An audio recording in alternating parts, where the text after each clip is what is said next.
Hey everybody, Z Garcia here, and welcome back to Board Game Blender. I hope you've had a fantastic Thanksgiving that just happened a few days ago, and you're probably taking some of those leftovers to work with you to have during your lunch hour, so why not go ahead and combine those leftovers with some small card games and board games that you can take to work with you and play during that lunch hour. So today we're talking leftover lunch hour games, and we're going to be taking a look at all sorts of different little things. I myself will be highlighting games that hopefully are about food, about work a little bit, but also tongue-in-cheek and easy to, if you'll pardon the pun, digest. And so let's go ahead and dive right in. Hopefully you discover at least one new thing to you. As always, have fun with the episode. I'll see you in just a little bit.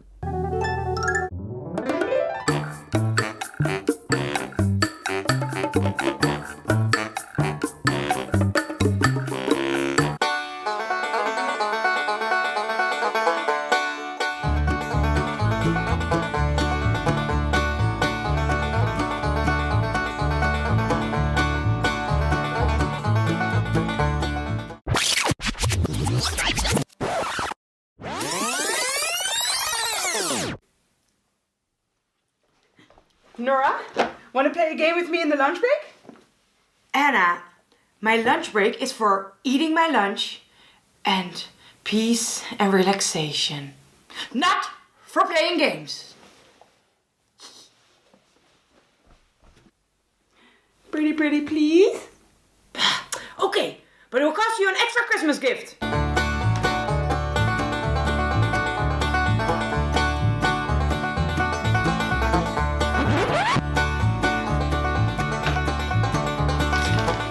If you just had listened to me, everything would have been fine. Oh, lunch break's over. Well, I agree with you, Anna. That was a good game for the lunch break. It was so refreshing. I feel totally recharged. Let's go back to work. Anna, are you coming?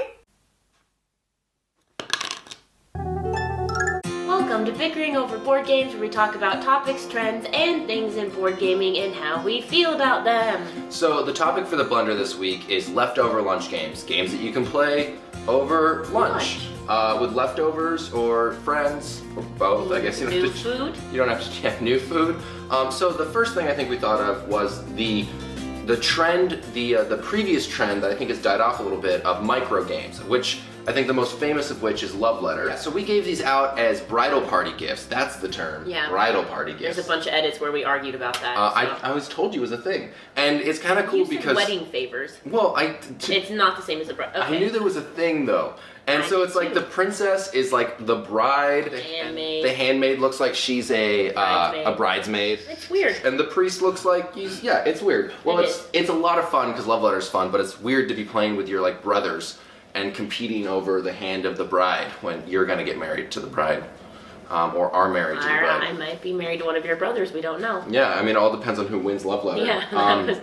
You're lucky you did. So yeah, I know it's kind of passe, you know, people are like, Love Letter was all the rage and now people are like, but it really is a great game for exactly those situations, those sort of 15-minute games with skeptical people. If you want to step up from that, Hive is a game. I literally have both of these games with me all the time. Yeah. Hive is a great 15-minute two-player game. Yeah, two-player.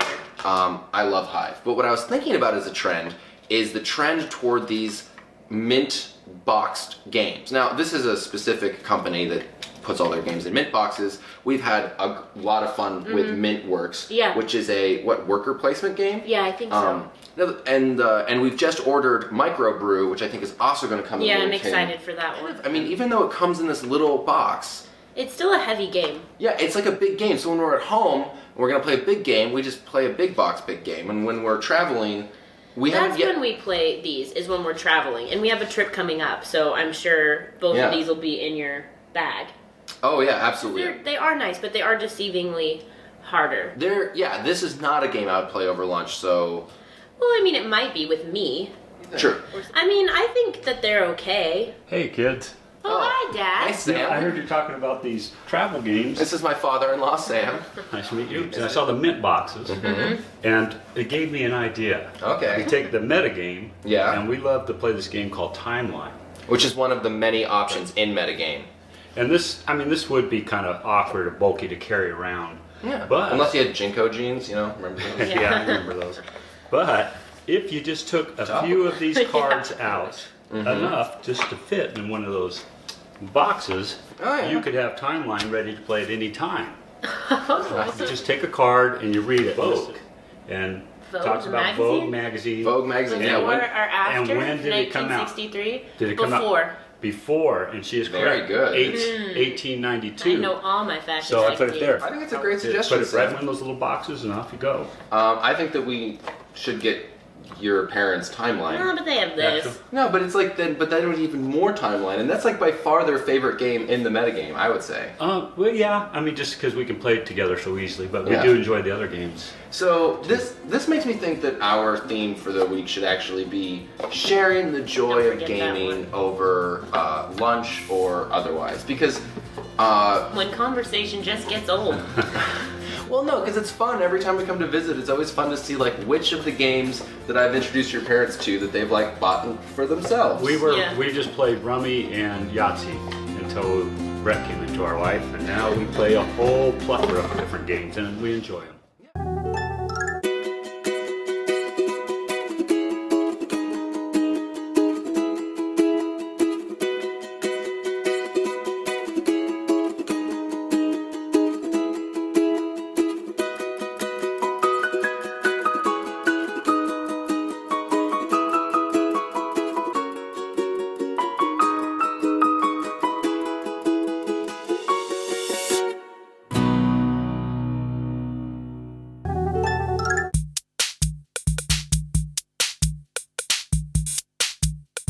For today's quirky game, I'm talking about CV Pocket. CV, of course, is a game about creating a life, partly that's about work, so I just find it kind of tongue-in-cheek to play this at work and create an alternate life for yourself. Now, this is based on its bigger sibling, CV, and there was even a spin-off game called Civilizations. That one's got a different theme. It really does play differently. But CV, of course, it's a bigger dice-driven game. That one's going to be a little bit long for a lunch hour, maybe even half-hour gathering. This one, though, is very, very quick and simple. All you have to deal with here is a small deck of cards and a pad of paper to keep your score. And the idea is that you are going to be drafting cards and creating a life story for yourself. All the things that happen to you in your life. And it's all just very sort of tongue-in-cheek, silly. A lot of the illustrations go a long way to helping that. But you might be an inventor. You might have in your studies, advance your studies, go on vacations, become a globetrotter. Maybe you love traveling. You could have children, of course, become a successful man, a Renaissance man. Maybe you'll be a bookworm in your life. You might have a lot of buddies, that sort of thing. Oh, there's a hipster there. Yeah, that's what you're doing. And the cards tell you which card you can take next. Every time you take one, it informs you as to what your choices are for the next one. And you are collecting different sets of symbols. You might have happiness points, many friends, have a strong love life, that sort of thing.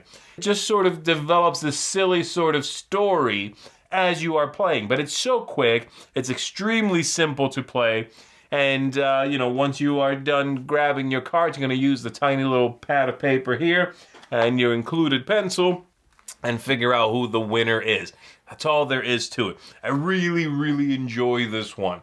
I like games that are able to, give you a very specific theme in a way that is simple and, sort of detached enough that you're not diving into a simulation and therefore can get this played in about 20 minutes. So this is one I would certainly recommend. Don't overlook the bigger sibling, CV, and especially Civilizations, which is my favorite of the line. But they are a little bit longer. Be aware of that. They have, more rules, more going on to manage.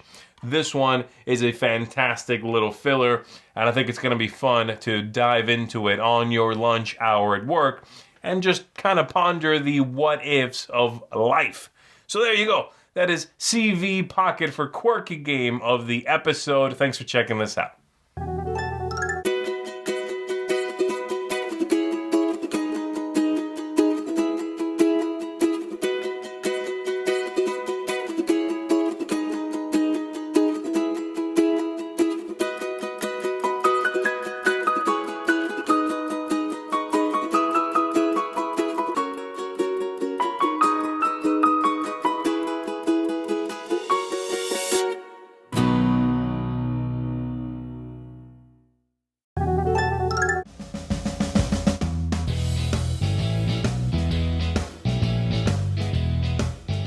Hello, friends of the blend, and welcome back to Retro Board Game Corner. Today we're talking about games that are perfect to play on your lunch hour. Here I have Star Wars Episode 1, Clash of the Lightsabers, the card game, published in 1999 by Hasbro. This is a two-player game in which you're recreating the famous lightsaber duel between Qui-Gon Jinn and Darth Maul. Let me set this up and show you how it works. This is what your lunch table would look like. You're going to set out these 5 cards, 5 for green, 5 for red. Qui-Gon Jinn starts over here on the Jedi side. Darth Maul starts over here on the Sith side. You're going to shuffle these 2 decks, and every player is going to have their own deck. Every player is going to get dealt a hand of 7 cards. These cards are numbered 1 through 5, and there's also special cards also. The game is going to be played in rounds. In each round, there's 3 separate battles. You are going to lay down 3 cards of your choice, and your opponent's also going to lay down 3 cards. So then we'll come here to the first battle. You will flip over the card, and your opponent will flip over a card. Now, whoever has the most attack power within the first row, they're considered to be winning at that time. The other player has 2 choices. He can either match the attack number or concede that round. And then after you figure that out, then you'll go to the second battle using the same instructions. You either match the number or concede the battle. So after the third card is drawn, whoever won more battles in that round gets their playing piece up 1 on the score track. Now, along the way, there are special cards that you can play to affect the outcome of the battle. After the round is over and the person, whoever won that round, scores their point, you will discard all the cards that you played during that round. But you get to keep whatever you didn't play and then draw 7 more cards for the next round. So you'll even have more choices in the next round if you saved the cards during the previous round. A person successfully wins the game if they can get their playing piece all the way up here to the number 5 card on the score track. If you can do that first, you have won the game. What a nice little game based off of a mediocre movie. This is perfect for the lunch hour because it only takes about 30 minutes to play. And cleanup is a snap. You just pick up all the cards like this. All the cards just fit right in your pocket. Come on, Qui-Gon, let's go home. And also the dark side can fit into your pocket, just like this. Okay, Darth Maul, you caused enough trouble for today. Well, that's all the time I have for now. If you have a comment below, or you can tweet them to me at RetroBoardGamer. And as always, may your rolls be high.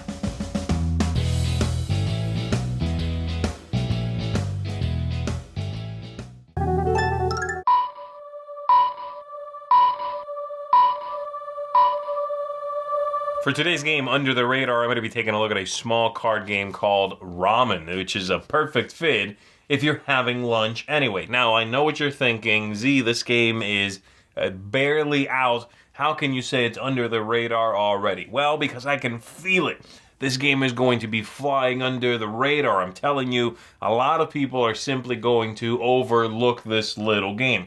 And yes, it is a little game. It's a very simple, simultaneous selection card game in which you are playing cards from your hand with ingredients and numbers in order to acquire other ingredients from the center and start building yourself some bowls of ramen. You're trying to get the best ones, best combinations, try to set up the best scoring for yourself, earn tips for having just the right ingredients in your bowls, and avoid losing points or money or yen by having incomplete bowls in front of you. It's a very vibrant game. It's a very attractively made game. And it's one that I've really found charming. I think it's going to go over extremely well during a lunch hour get-together. You could have the same people playing from session to session, have some stories develop. I think this one's going to go over really well. Now, the scoring in this one is going to be a little bit tricky, so it might take one play session for everybody to understand exactly how you're scoring all these cards. But once you've got that down, then you can start to strategize a little bit. Again, a little bit. Yes, it is a simultaneous selection card game. Everyone plays one, and everyone in turn, order, depending on the strength of the card they played, will take one card and add it to one of their bowls. So this could be a bowl right here that I have on the table. Each one has to have a different ingredient. Every card has to be different, that is. And as soon as you have 3 different things, then that is a valid bowl. You can keep adding items to it, again, as long as they are different, because that's really going to, double down on your scoring. At the end of the game, you'll take how many cards are in one bowl. There might even be some soy sauce in there. You can throw a little soy sauce in there. And then you're going to multiply that times the number of bowls you've completed. That's going to be the bulk of your scoring. And there's a few other things you are watching out for. But like I said, the game flows very quickly. You are just playing 9 cards, collecting those cards, and then scoring at the end. You can definitely keep an eye on what's going on around you in order to be sneaky and get exactly what someone else needs. There's definitely a little competition there for the totals you have in different ingredients. So if you're looking for a fun little filler, make sure that you give Ramen here a look. I think it's going to go over very smoothly, and it should be fun. Maybe you can even have ramen while you are playing the game and make it an extra special, say, Friday lunch right before you get your nice big weekend.